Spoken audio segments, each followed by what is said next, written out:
What's going on, guys? Today we get to do, as I've said in the past, one of my favorite things in the world. We are looking at the brand new Oppo Find N5 as seen here on the Average Dad Tech website. Link in the description to this exact page where you can go and actually import one of these devices for yourself. It's currently sold out, but I'm sure that they will get more in stock eventually. I do want to quickly point out that this device, which I have right here in front of me, was provided to me by the Average Dad Tech website. Thank you, Michael. I do greatly appreciate it. Right now, it is on loan from them, and I may or may not end up just buying it outright and keeping it. We're going to be doing a lot of content on this device going forward, and I'll make my decision through that. It's a lot of money to buy these phones, so we'll cross that bridge when we come to it. But for now, let's unbox this thing and get some first impressions. Ladies and gentlemen, at long last, we have the Oppo Find N5 here in-house, ready to be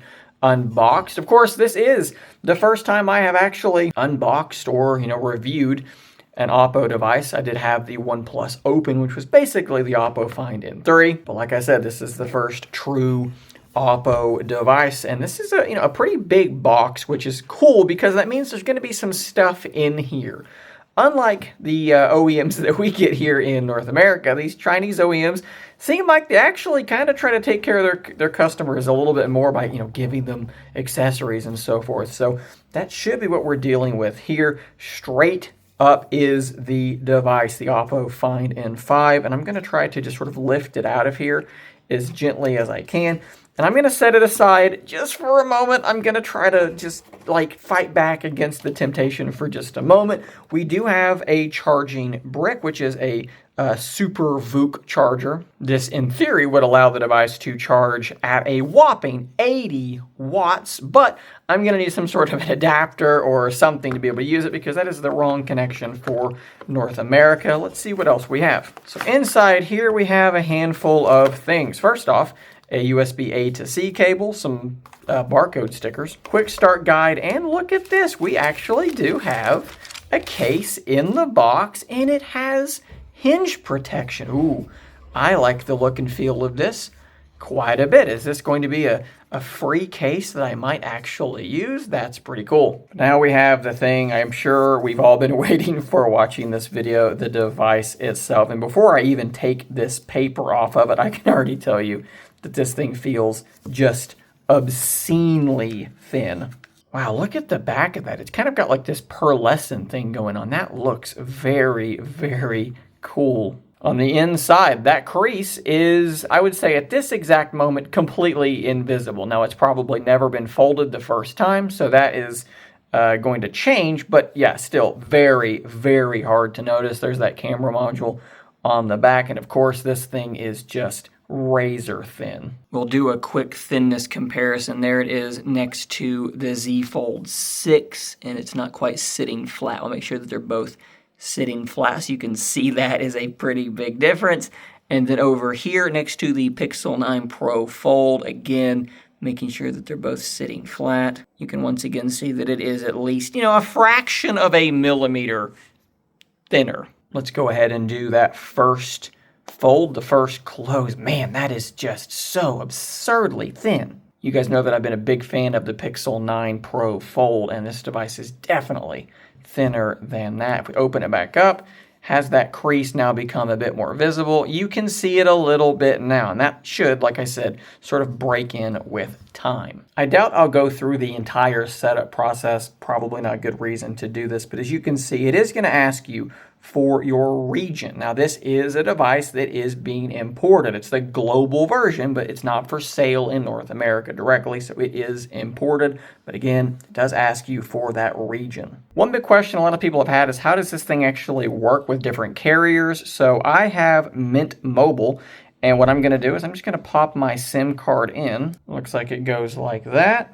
And theoretically, we should have cellular service here in just a moment. Now, there is a particular cell band that this device does not have that Mint Mobile/T-Mobile actually does use. So what kind of service will I have? That's something I'm going to have to kind of test out as I go on and see how big of an impact this actually has on me. As we go through this process, I'll quickly show you some other devices as well. I'm setting this up off of my OnePlus Open. And you can see that the Oppo Find N5 is fairly significantly larger than the OnePlus Open. It is taller, and it should also be, yes, just a little bit wider as well. This is a very, very large inner screen. We'll do the same size comparison for my Pixel 9 Pro Fold. And once again, this is an 8-inch screen. This is an 8.12-inch screen, if I'm remembering correctly. So this is the biggest inner screen on a single folding device that we have available right now. It is taller than the Pixel 9 Pro Fold,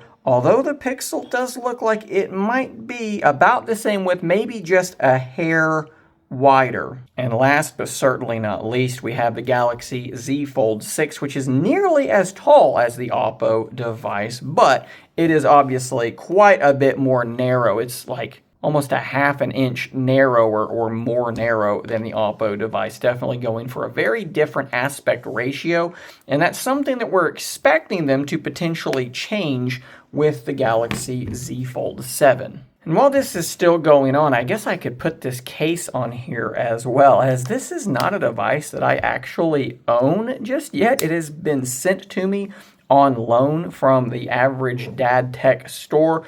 I'm going to be deciding over the next little bit if I'm actually going to pay for this device to keep it myself or not. Like I said, I have not made that determination just yet.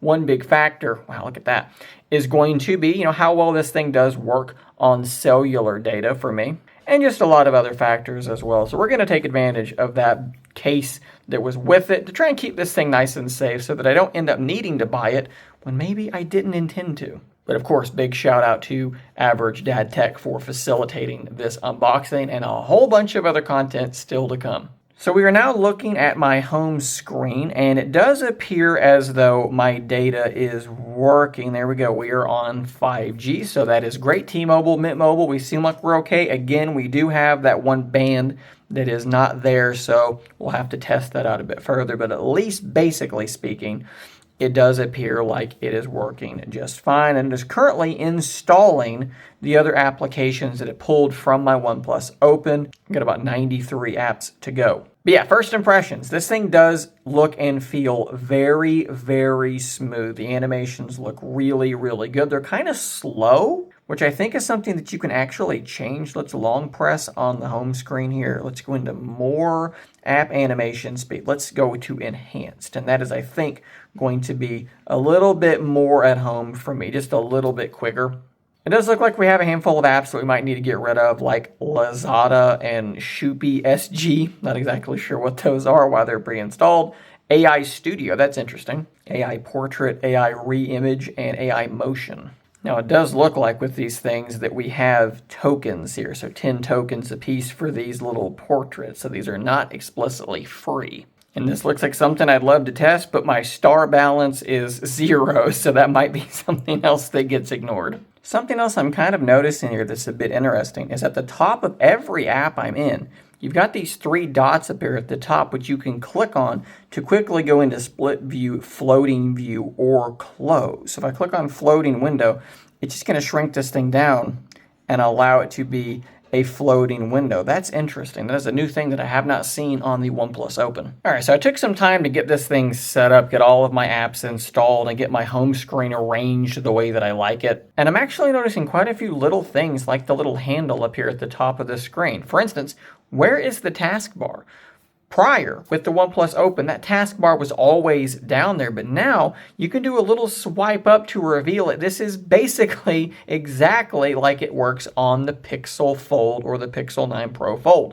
From there, I can grab one of these icons and drag it up into place, and that's how I'm going to get into the split screen view. Of course, from there, I can resize things, but what's cool and what's really different about Oppo/OnePlus is if I expand this app larger, it just sort of makes it full screen and sends the other app off the screen this way. They called this open canvas, I think, for Oppo, however you're supposed to say it. I've probably been saying it wrong the entire time. I think they have a different name for it, but it's basically open canvas. There's another little tip. So if you do a 4-finger swipe in, you can now see both apps. And of course, you can also jump over to this application here and I can expand it. And now I have both of these apps in a sort of faux full screen look. And then if I want to go absolutely insane, let's just grab another application and I can drag it in and add it to the list as well. And let's go ahead and expand it too. Now we have 3 essentially full screen applications all running at the same time. Let's quickly test the AI Smart Summary option that you can see here in the sidebar. I'm hoping that what's going to happen is it's going to read this web page, but I'm thinking it may just end up reading what it can see. Looks like nothing happened there. Let's try it again. It actually did grab, it looks like, the link, and it is summarizing it. That is pretty cool because we're using Firefox, a different browser than Chrome or something that they might necessarily want you to be using. Seems like that worked pretty well. What about AI Speak? Is it going to again grab the link? Look at that. It is grabbing all of the text from the page. That's working really well. And from there, you can change to different voices. You can speed things up just a little bit. Let's go to 1.5, and it should. Shows off novel new trifold concept. When you picture a multi-fold phone, you probably imagine a big screen, right? That's pretty cool. We've got to do the, I think it's literally required, the Crab Rave speaker test. We're talking about a device that is so incredibly thin. You know, how much room do they really have to pack a full sounding set of speakers in here? Let's see if we can find out.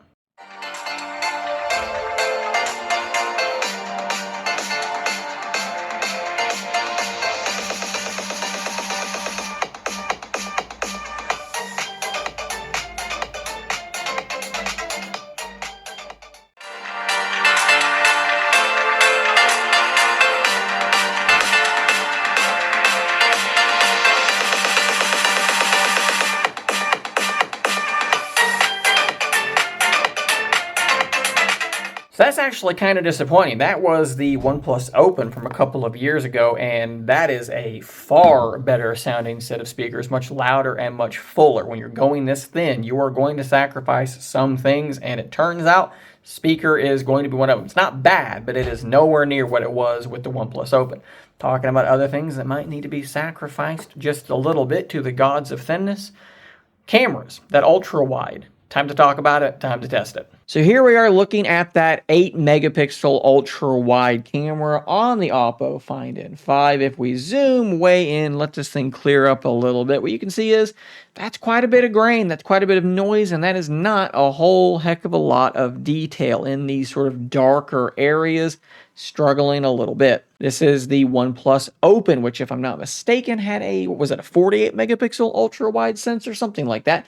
Let's zoom in and see if it's a different affair, and it absolutely is. This is just a lot more detailed, a lot less noise. It's just a better sensor. I don't know that I really need to do this, but we'll zoom in on a second shot, and you can see the same sorts of things happening here, just a lack of detail. And on the Open, much more detail, much less noise. As it turns out, when your ultra-wide camera sensor is small, with small pixels and low resolution, it doesn't tend to look very good. But the good news is, the other hardware for the camera system is pretty darn solid. So look, this is not a camera review. We're not going to deep dive into everything, but here is just a couple of quick sample shots. This is from the primary sensor. Colors look pretty accurate. It's got a very moody look to it. Again, not going to do a super deep dive.